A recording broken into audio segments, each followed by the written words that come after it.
Chloe Miller was just 14 when a rainy highway turned deadly. In seconds, her family's SUV flipped and her young life was cut short. Declared dead for 12 minutes, Chloe's soul soared beyond the crash site into a tunnel of brilliant light, where she came face to face with Jesus. But instead of just comfort, he revealed a terrifying vision. Millions of teens shackled by phones, enslaved by unseen forces.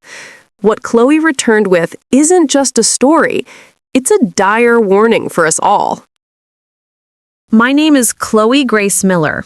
I'm 14 years old and I live in Cedar Falls, North Carolina. I'm a freshman in high school, and if you'd asked me what mattered most in my life 6 months ago, I probably would have said volleyball, my phone, and whether or not people liked my TikTok posts. I wasn't a bad kid, just normal, obsessed with my phone like everybody else my age. On the day everything changed, it was a rainy Thursday evening.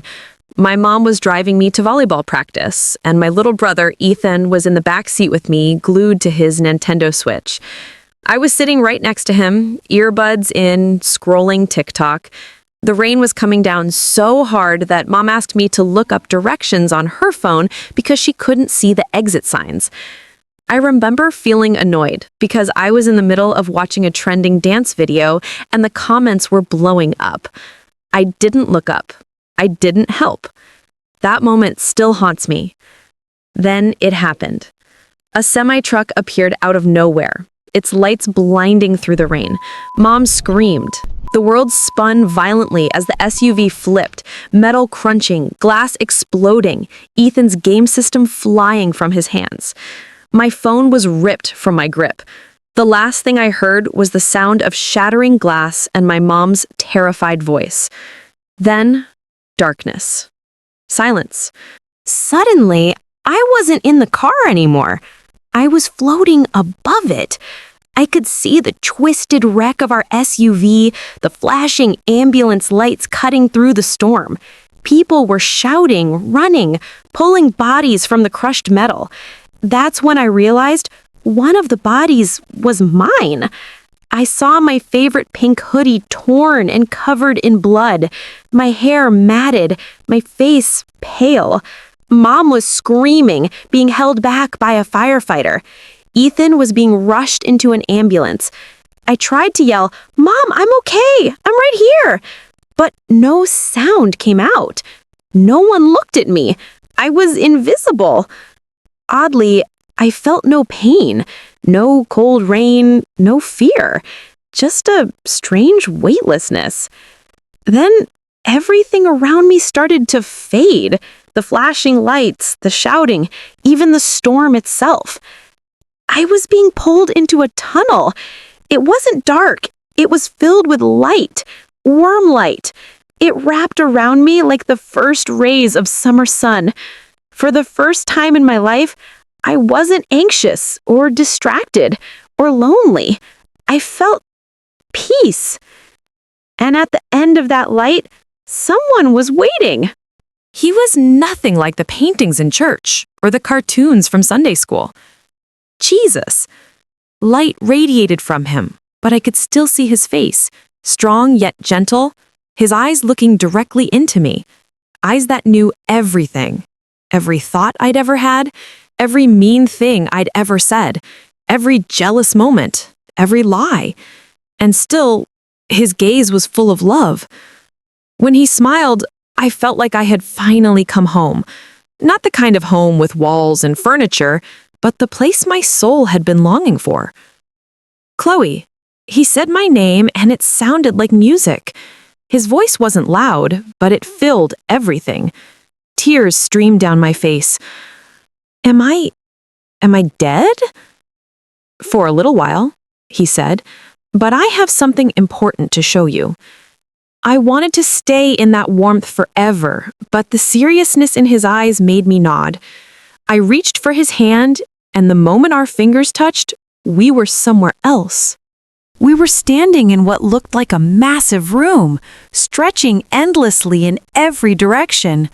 Thousands upon thousands of glowing screens floated in the air, Each one showed kids, some my age, some younger, some older, staring at their phones, tablets, or computers. "What is this?" I whispered. Jesus' face grew sad. "This is what I see every day. The children I love, but who can no longer hear me." I stepped closer. On one screen, a girl about my age was scrolling through Instagram. Around her neck was a heavy chain, and at the end of it hung her phone. Every swipe of her finger, shadows swirled around her, adding more links to her chain. "Her name is Emma," Jesus said. "She believes she is worthless because she doesn't look like the filtered images she sees. She spends 6 hours a day comparing herself to lies." My stomach twisted. That was me too. I remembered crying in my room when my best friend posted party pictures I hadn't been invited to. Another screen flickered. A boy, maybe 12, was playing a violent game. His eyes were dull, his skin pale. Shadows hissed in his ears, feeding his anger. "He has slept less than 4 hours a night for 3 years, Jesus said. "The games consume his compassion." I thought about Ethan, my little brother, and how he'd snapped at me when Mom told him to turn his game off. More screens appeared. Girls taking risky pictures for attention. Kids laughing as they sent cruel messages to classmates. Boys glued to dark content that made the shadows dance in triumph. Everywhere I looked, phones glowed like tiny prisons. "Chloe," Jesus said softly, "do you know how much of your life you've given to screens?" I shook my head. He waved his hand, and suddenly I saw an hourglass, not filled with sand, but with moments of my life. Sunsets I'd missed, conversations I'd ignored, laughter I'd traded for scrolling. 4,763 hours, he said gently. "Moments you will never get back." I gasped. That was nearly 7 months of my life, gone. "But everyone does it," I whispered, ashamed. "Yes," he said, "that is why I am showing you. The enemy has found his way into every home, every bedroom, every heart, without anyone noticing. Parents hand their children these devices, not realizing they are handing them chains." Tears streamed down my face. I didn't know. Then he showed me something that broke me completely. It was my living room. My family was together, playing a board game. Mom laughing, Dad smiling, Ethan leaning against me. No phones in sight. Outside, rain fell, just like the night of the accident. But inside, warmth and love filled the room. "This could have been tonight," Jesus said softly. It took weeks before I could share everything I had seen, but when I finally told my family, everything changed. Now we have a basket where all our phones go during family time. Friday nights are for board games.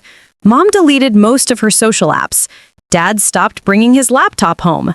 Ethan still plays games, but with a timer, and sometimes with me.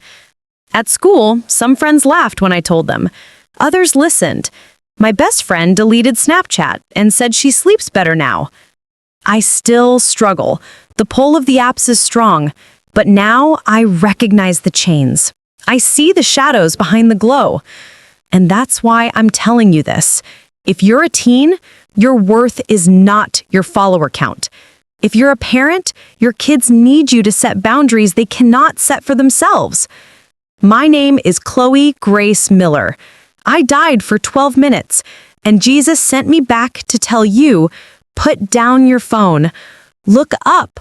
Life is happening now, and He is waiting for you in the quiet.